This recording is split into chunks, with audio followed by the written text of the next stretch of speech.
Les premiers commentaires de Khalil Djebali qui est avec nous en duplex, analyste de marché chez XTB à Paris. Bonjour Khalil, que peut-on dire de cette séance, du niveau de stress et de la pression qui s'exerçait fortement il y a encore quelques heures sur le marché turc notamment?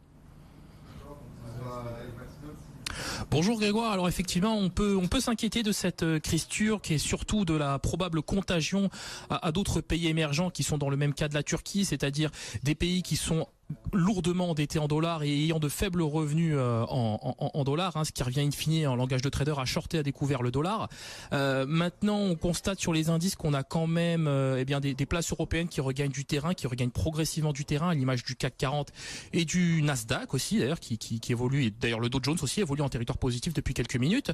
Maintenant, on sait que cette semaine, on aura peu de statistiques économiques, peu de catalyseurs macroéconomiques. Donc évidemment, c'est la géopolitique qui dominera les débats.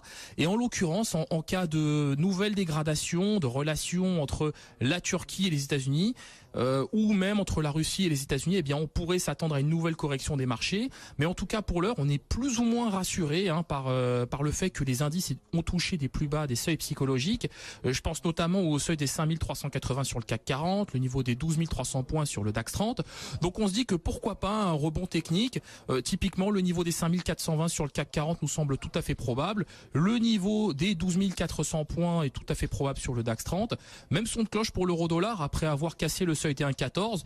On voit bien le niveau des 1,1450 être retrouvé et même son de cloche pour la livre sterling que nous voyons bien sur le seuil des 1,28 $ pour une livre sterling. Effectivement, des marchés européens qui résistent bien, qui sont allés tester des supports avec succès. Le CAC 40, effectivement, qui a rebondi sur les 5380. Le CAC qui se traite à 5415.